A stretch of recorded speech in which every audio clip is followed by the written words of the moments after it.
सो अब हम इसको एक्सप्लेनेशन के साथ पढ़ने जा रहे हैं। Organisational problems, all business have to face the problem of organising. The businessman has to decide on the following types of ownership, distribution channel and internal organisation.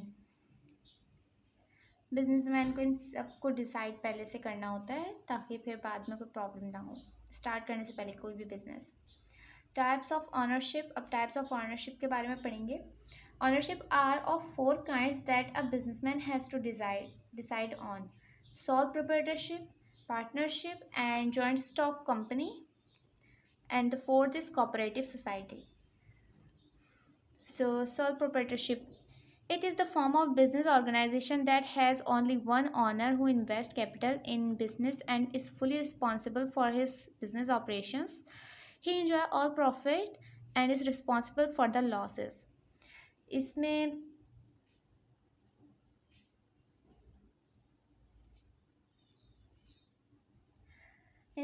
जो है सोल प्रोप्राइटरशिप क्या होता है कि इसमें सिर्फ एक ऑनर होता है, यानी कि जैसे सिर्फ मैं अगर अपना बिजनेस कर रही हूँ तो यानी कि ये सोल प्रोप्राइटरशिप है, यानी कि मेरे साथ और कोई बंदा काम नहीं कर रहा. ठीक है, यानी कि ऑनर सिर्फ मैं ही हूँ, मैंने ही उसमें इन्वेस्ट किया है और मैं ही जो है उसका ख्याल रखने वाली हूँ और सारा प्रॉफिट भी मेरे हाथ में ही आएगा. तो जो है ये जो है सोल प्रोप्राइटरशिप कहलाएगा. इसमें सिर्फ एक बंदा होता है ऑनर. ठीक है, तो इसमें देखें कि वो जो है कैपिटल इन्वेस्ट भी एक ही बंदा करता है और वही पूरा रिस्पॉन्सिबल होता है अपने बिजनेस का. और जो है इसके अलावा क्या है, ही एंजॉयज ऑल प्रॉफिट, वो सारा प्रॉफिट एंजॉय करता है, उसको किसी को बांटने की ज़रूरत नहीं होती है. सही है. और वो इस रिस्पॉन्सिबल फॉर द लॉसेस के अलावा जिसका बिजनेस है, जाहिर सी बात है कि वही जो है सारे लॉसेस को बेयर करेगा. ठीक है. Then partnership. It is the kind of business ownership with at least two co-owners and maximum 20. Profit or loss is divided among partners. Perform duties that must be honored. Partnership is based on agreement among partners to carry on a business for profit. Partnership में क्या होता है कि दो at least कम से कम दो बंदे होने चाहिए पार्टनरशिप में और ज़्यादा से ज़्यादा 20. ये जो है एक नॉर्मल जो कंपनी, हम अगर कोई बिज़नेस करते हैं दो बंदे मिलकर, तो हमारा जो है मैक्सिमम ऑनर्स इसके कितने हो सकते हैं, 20. और अगर हम कोई बैंक खोल रहे हैं यानी कि बैंक का बिज़नेस कर रहे हैं तो हमारे एटलीस्ट हमारे जो है 5 होने चाहिए और मैक्सिमम जो है 10 होने चाहिए. यानी कि बैंक में ऑनर्स ज़्यादा से ज़्यादा यानी कि मैक्सिमम 10 होते हैं और जो नॉर्मल बिजनेस होते हैं उसमें मैक्सिमम 20 होते हैं.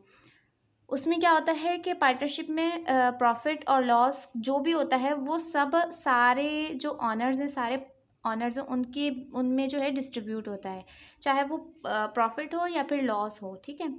अच्छा, पार्टनरशिप में जो लोग ऑनर होते हैं उनको कहते हैं पार्टनर्स. और पार्टनर जो है हर तरह के राइट्स, बहुत बहुत सारे राइट्स, ड्यूटीज़, ये सब इंजॉय करते हैं. इसके अलावा जो है पार्टनरशिप एक एग्रीमेंट से बनती है. सबसे पहले कोर्ट में जाके हम पार्टनरशिप का एग्रीमेंट वगैरह करते हैं और साइन करते हैं, हर पार्टनर की इंफॉर्मेशन लिखते हैं उसमें, फिर जाके पार्टनरशिप फॉर्म होती है और फिर हम अपना बिजनेस जो है कर सकते हैं. अच्छा जी, इसके बाद आ जाते हैं joint stock company. Joint stock company, it is also referred to as corporation. It is an artificial being, intangible, invisible and existing in accordance with the law. It has its own existence separate from its owner, shareholders, and hence can be sued and enter into agreement in its own name. Unlike sole proprietorship and partnership, the owners of the company are not responsible for the acts of the company. Hence, the liability of shareholders limited to their investment in the capital of the company. Memorandum of Association, Articles of Association, and Prospectus are fundamental documents required in the formation of a company, which must be registered with the registrar of the company. Joint stock company क्या होती है, पहले हमने पढ़ लिया कि sole proprietorship में जो है सिर्फ एक ऑनर होता है, पार्टनरशिप में 2 या ज़्यादा से ज़्यादा 20 ऑनर्स होते हैं. लेकिन जॉइंट स्टॉक कंपनी में क्या होता है कि इसमें बहुत सारे ओनर्स हो सकते हैं, हज़ारों की तादाद में हो सकते हैं। जिसने जितना उसमें कैपिटल डाला है जॉइंट स्टॉक कंपनी में, तो वो उतने का मालिक हो गया है। ठीक है। अच्छा, सोल प्रोप्राइटरशिप और पार्टनरशिप में जो है, कभी भी ये सारे रिस्पॉन्सिबिलिटीज़ इसको चलाने की वो पार्टनर्स और सोल प्रोप्राइटरशिप में उनके ऑनर्स की और उसके ऑनर की होती है। ठीक है। उसी की रिस्पॉन्सिबिलिटी होती है कि वो किस तरह उसको चलाएगा, अपने बिजनेस को किस तरह क्या करेगा। लेकिन जॉइंट स्टॉक कंपनी जो है लॉ की तरफ से होती है और ये पब्लिक कंपनी होती है। इसको क्या भी कहते हैं? कॉरपोरेशन। जॉइंट स्टॉक कंपनी को कॉरपोरेशन भी कहते हैं। ठीक है। सो इसमें क्या होता है कि जिन जिन यानी कि कंपनी के ऑनर्स हैं उनको कहते हैं शेयर होल्डर्स। ठीक है। और ये कंपनी के ऑनर्स इस तरह बनते हैं कि उन वो जो है कंपनी के शेयर्स ख़रीदते हैं, यानी कि कैपिटल ख़रीदते हैं। और उस शेयर्स यानी कि जो नॉर्मल एक शेयर होता है वो होता है ₹10 का। 10 रुपये का एक शेयर होता है। और जब वो ख़रीदते हैं तो वो 10 रुपये की जो मतलब मालियत की जो कंपनी है, मतलब कंपनी में उतना हिस्सा जो है उसके मालिक बन जाते हैं। अच्छा, इस कंपनी को ऑपरेट कौन करता है? तो इस कंपनी को ऑपरेट इसके ऑनर्स नहीं करते हैं, बल्कि इसके लिए अलग दूसरे लोगों को हायर किया जाता है। डायरेक्टर्स को हायर किया जाता है, मैनेजर्स को हायर किया जाता है, तब जाके जो है ये कंपनी चलती है। जबकि ये ऑनर्स जो है उनकी ज़िम्मेदारी नहीं होती है कि वो इस कंपनी को चलाएं। ठीक है। बिल्कुल सेपरेट होता है, यानी कि ये इस कंपनी की बिल्कुल अलग एग्जिस्टेंस होती है और उसके ऑनर जो है अलग रहते हैं बिल्कुल, यानी कि वो किसी भी काम में नहीं आते। ठीक है। वो बस बैठ के यानी कि प्रॉफिट एंजॉय करते हैं, या फिर लॉसेस अगर हैं तो लॉसेस बेयर करते हैं।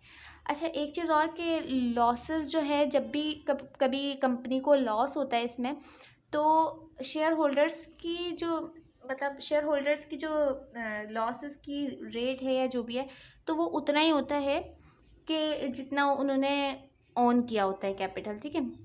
फॉर एग्जांपल, अगर किसी के पास 10 शेयर हैं 10 रुपये के, तो उसमें अगर लॉस हो गया है किसी को, तो उसमें उसको उतना ही बेयर करना होगा जितना उसके पास कैपिटल है। अगर एक शेयर ₹10 का, तो वो ₹10 से ज़्यादा लॉस बेयर नहीं करेगा। यानी कि कंपनी की तरफ से, ये लॉ की तरफ से है कि वो 10 रुपये से ज़्यादा बेयर नहीं करेगा। सही है। तो ये एक जो है फिक्स्ड होता है कि ये बंदा इतना ही बेयर करेगा, इससे ज़्यादा नहीं। जबकि पार्टनरशिप और सोल प्रोप्राइटरशिप में ऐसा नहीं होता है। पार्टनरशिप हो या सोल प्रोप्राइटरशिप हो, जो लॉस होगा वो पार्टनरशिप में इक्वली डिस्ट्रीब्यूट होगा, और जो है सोल प्रोप्राइटरशिप में पूरा ही जो है रिस्पॉन्सिबल वही होगा जो ऑनर। लेकिन जॉइंट स्टॉक कंपनी में एक फ़िक्स कर दी जाती है वैल्यू कि जिसका जितना कैपिटल होगा उतना ही वो लॉस बेयर करेगा। ठीक है। उसके बाद इसके अलावा जॉइंट स्टॉक कंपनी को रजिस्टर करना पड़ता है, यानी कि उसकी फॉर्मेशन से पहले कुछ डॉक्यूमेंट्स होते हैं जिसमें ये सारे शामिल हैं। Memorandum of association, articles association and prospectus, ये सारी चीज़ें जब बन जाती हैं, उसके बाद जो है कंपनी के जो भी बनाना चाहते हैं, जो भी बिज़नेस को इस्टेब्लिश करना चाहते हैं, वो रजिस्ट्रार के पास जाते हैं और वहाँ अपनी कंपनी को रजिस्टर्ड कराते हैं। इसके अलावा इसमें लिमिटेड भी लगा होता है, या किसी भी कंपनी के एंड में लिमिटेड लगा हुआ, कॉर्पोरेशन लगा हुआ, तो वो जॉइंट स्टॉक कंपनी ही होती है।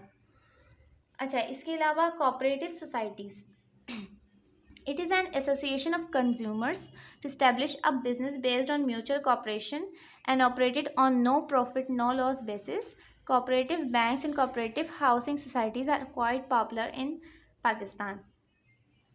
His decision will also take into account other factors like capital, experience, nature, future and scope of business, and his ability to assume risk. सो पहले कोऑपरेटिव सोसाइटी का पढ़ते हैं कि कोऑपरेटिव सोसाइटी होती क्या है। ऐसा बिजनेस के जिसमें ना ही कोई प्रॉफिट हो और ना ही कोई लॉस हो। फॉर एग्जांपल एधी जो है, इसके अलावा इस टाइप के बहुत सारे नॉन प्रॉफिट ऑर्गेनाइजेशंस हैं जो वो खुद जो है प्रॉफिट के लिए वो बिज़नेस नहीं करती, बल्कि क्या होता है, जैसे कि लोगों से लेते हैं पैसे और फिर क्या करते हैं कि वो दूसरों पे खर्च कर देते हैं, अपने लिए कोई प्रॉफिट नहीं लेते। ठीक है। या अपने लिए कोई लॉस भी उनको नहीं होता है। ठीक है। सो ये जो है सारे कोऑपरेटिव सोसाइटीज़ कहलाते, ऐसे बिजनेस कोऑपरेटिव सोसाइटीज़ कहलाते हैं। अच्छा जी, इसके अलावा उसका डिसीजन यानी कि बिजनेसमैन का डिसीजन इन सारी चीज़ों को देखते हुए, मद्देनज़र रखते हुए होना चाहिए। फिर जाके जो है हम आगे यानी कि बिजनेस इस्टेब्लिश कर सकते हैं। उसके बाद आ जाते हैं टाइप्स ऑफ डिस्ट्रीब्यूशन चैनल। किस किस टाइप के डिस्ट्रीब्यूशन चैनल्स हो सकते हैं, किस किस तरीके से डिस्ट्रीब्यूट कर सकते हैं हम अपने प्रोडक्ट को। At the time of formation a business, it is decided as to what channel of distribution is to be selected. That is, the proprietor will decide to act as wholesaler, retailer, broker, importer, exporter, sole agent, indenter or distributor. The channel selection depends on his experience, the amount of capital and types of product to be dealt in, and many other criteria. तो इसमें क्या कह रहे हैं कि जब business को form करना हो या बनाना हो, जब बिज़नेस को क्रिएट या इस्टेब्लिश करना हो, तो पहले से पता होना चाहिए कि हमें जो है किस टाइप का बिज़नेस सिलेक्ट करना है, कहाँ डिस्ट्रीब्यूट करना है। या तो जो है एक्ट एज या तो होलसेलर बन जाए, रिटेलर बन जाए, ब्रोकर हो जाए, या फिर इम्पोर्ट हो चीज़ें, एक्सपोर्ट हो, तो ये सारी चीज़ें हमें देखनी पड़ती हैं। फिर आ जाता है internal organisation. To run a business systematically and efficiently, it is necessary to draw a proper internal organization which requires to work out an organization chart. According to it, the firm is divided into several departments, powers and are delegated, responsibilities are fixed, job description and job analysis are prepared to fix duties. In case of company, a board of directors is formed. इसमें organisation के अंदर किस किस type की management रखनी है, कौन से लोग मतलब हायर करने हैं, स्टाफ पूरा हायर करना है, इसके अलावा कौन लोग जो है उस कंपनी को चलाएंगे। अगर जो है ये कंपनी है, मींस जॉइंट स्टॉक कंपनी है, तो उसके बोर्ड ऑफ डायरेक्टर्स को जो है फॉर्म करना या सिलेक्ट करना, ये कह लें। इसके अलावा पूरी कंपनी का जो ऑर्गेनाइजेशन है उसका जो है पूरा एक खाका बनाना, चार्ट बनाना, और उसमें अलग अलग डिपार्टमेंट को जो है फिक्स कर देना, ठीक है। और हर एक बंदे की रिस्पॉन्सिबिलिटी और जॉब डिस्क्रिप्शन को सबको फिक्स कर देना। फिर नेचर ऑफ बिजनेस का क्या नेचर होना चाहिए। In starting a new business the businessman has to decide on the type and nature of business. The fields open to him are industrial, commercial और services areas. He may choose manufacturing, wholesaling, retailing, brokerage, import or export. The selection decision will be based on the availability of capital, scope of business, his expertise and experience, nature of demand. Business की nature किस type की होनी चाहिए कि businessman क्या करना चाह रहा है, कि मतलब किसी इंडस्ट्रियल कोई ऐसी कंपनी खोलना चाह रहा है जो इंडस्ट्री से रिलेटेड हो, या कमर्शियल हो, या फिर वो कोई सर्विस प्रोवाइड कर रहा हो, ठीक है। इसके अलावा या कोई वो मैन्युफैक्चरिंग भी चूज़ कर सकता है, होलसेलिंग भी चूज़ कर सकता है, रिटेलिंग भी चूज़ कर सकता है। तो ये सारे जो है इंपोर्ट करना चाहता है, एक्सपोर्ट करना चाहता है, ये सारे जो है नेचर ऑफ बिजनेस है। इसमें से कोई भी बिजनेसमैन कोई भी नेचर जो है बिजनेस की अपने सिलेक्ट कर सकता है, सही। इसके बाद infrastructure provides a sound basis for all types of businesses. It includes basic installation facilities as road, power plants, transportation and communication systems. Whether it is a manufacturing concerns or service organization, wholesaling or retailing, import or export, small or large business, all need infrastructure. यानी कि छोटा business हो, बड़ा business हो, चाहे वो लेकिन उनको जो है इंफ्रास्ट्रक्चर की ज़रूरत होती है, यानी कि बेसिक जो नीड्स होती हैं। अगर जैसे कि मैं ऑफिस खोलूँ तो उसमें मुझे जो है इलेक्ट्रिसिटी की ज़रूरत होगी, एक कमरे की ज़रूरत होगी, और जो है कम्युनिकेशन की चीज़ों की, फॉर एग्ज़ाम्पल टेलीफोन की ज़रूरत होगी। इसके अलावा अपना अलग से जो है बहुत सारी चीज़ें हैं, जैसे कि फैसिलिटीज़, ये सारी चीज़ों की ज़रूरत होगी। तो ये सारे जो है इंफ्रास्ट्रक्चर कहलाते हैं, और इसकी जो है ये पहले से ही हमें सेट करके रखना होता है कि हमें क्या क्या चीज़ें करवानी है। देन आ जाते हैं future of business. This factor should be considered separately and precisely. The factor of technology is of special consideration because it is fast changing and render almost daily existing product outdated or obsolete. Today's products get outdated tomorrow. As past experience tells us, the black and white TV, fountain pen, and radios have been replaced by color TV, pen, ball pen, and ceramic pen, and CD players, respectively, to quote only a few examples. New inventions, innovations are continuously coming up. Today's technology rejects yesterday's. Um, Consumer taste is also on the change. World affairs, local government policies have also become unpredictable. In such condition, investment of capital becomes fairly risky. The business will have to go tomorrow's technology, not yesterday's. What future technology? The answer is lies in research, research eyeing on competition and careful analysis of business conditions both local and abroad. इसमें क्या कह रहे हैं कि इससे पहले भी मैंने बताया था कि कोई भी अगर हम प्रोडक्ट बना रहे हैं तो आजकल ऐसा दौर आ गया है कि एक चीज़ अगर प्रोड्यूस हुई है तो वो दूसरे दिन जो है बेकार हो जाती है या उससे अच्छी टेक्नोलॉजी आ जाती है तो लोग वो चीज़ यूज़ करना छोड़ देते हैं. तो हमें इस चीज़ का ख्याल रखना चाहिए कि हम जो भी चीज़ बना रहे हैं तो वो फ्यूचर में भी काम आती रहे, यानी कि उसका बहुत अच्छी चीज़, यानी कि उसकी जो है और न्यू टेक्नोलॉजी ना आ जाए. तो हमें इस चीज़ का ख्याल रखते हुए कोई भी बिज़नेस इस्टेब्लिश करना पड़ता है. फॉर इसमें एग्जांपल्स दी हुई हैं, जैसे कि पहले जो है black and white TV use होता था, तो अब जो है कलर टीवी यूज़ हो रहा है, तो अब हम ब्लैक एंड वाइट को पूछते भी नहीं हैं. इसके अलावा फाउंटेन पेन, रेडियो, अब रेडियो कोई यूज़ नहीं करता है.